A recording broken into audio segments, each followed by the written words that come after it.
The only thing that they needed to do, according to this, was to have the car towed at their expense to your garage. My whole thing is, why am I going to initiate this refund and not give their money back? I can be in court for the same exact thing. On text message, you say, you're going to give me the money back, and then I don't give the money back. Why would I put myself through that? I'm the one who initiated the return, because I could have said, no, I'm not giving you no money back, and we can go to court. But there was no evidence that they were going to withhold the documents. But what would have been, what was the point? What was the point? The point of me having them tow the car directly to the mechanic. Was they didn't have the documents with them at the time. And I said this could all have been avoided. So if they give you the title now, what are you going to do? I was always going to give them the money back. That was the plan. We wouldn't have to been here or any other court. That was the goal. Well, if you turn the title over right here in front of us, you're going to return their money. Now, that $1,700 counterclaim, I'm really having trouble with your rationale.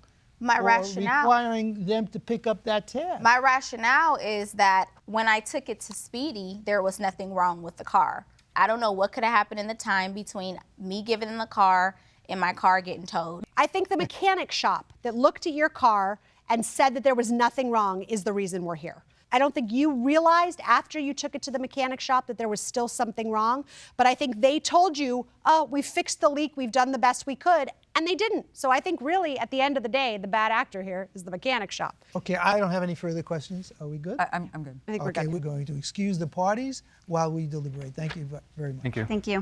This courtroom is now in recess. All right, I think the only issue for me is the $1,700 that she paid to have the car fixed.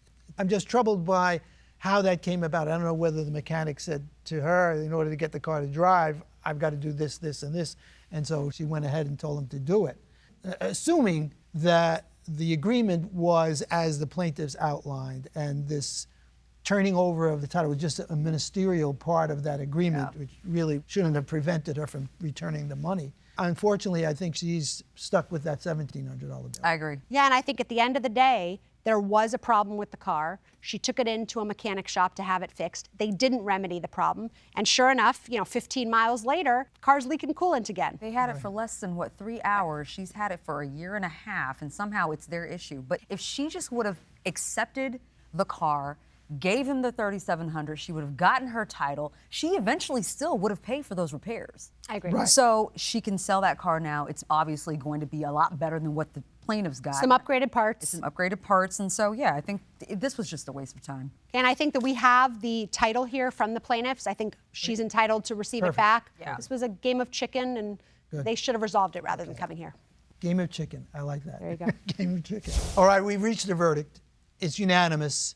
I think what happened here was a situation that was created by a mechanical situation that no one here is responsible for.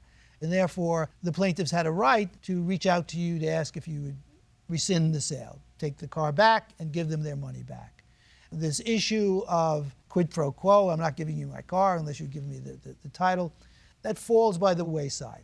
They deliver the car to you. The turning over of the title was what we call a ministerial act. All it had to be put in the mail. There was no evidence that they were going to withhold it or try to defraud you by selling the car to somebody else. So therefore, we unanimously agree that the plaintiffs are entitled to their purchase price of $3,700. We have here the documents that were in the car and that you wanted, and we will have Officer Montejano turn them over to you. So the plaintiffs, under all of the circumstances, are awarded $3,700, which was their purchase price for the car. And unfortunately, as far as the $1,700 in repairs, you as the owner of the car and you who possess the car are responsible for that. So you now have your car back and it's in good running condition, so you can sell it as best you can. So the verdict is in favor of the plaintiff for $3,700. Thank you both. Thank you.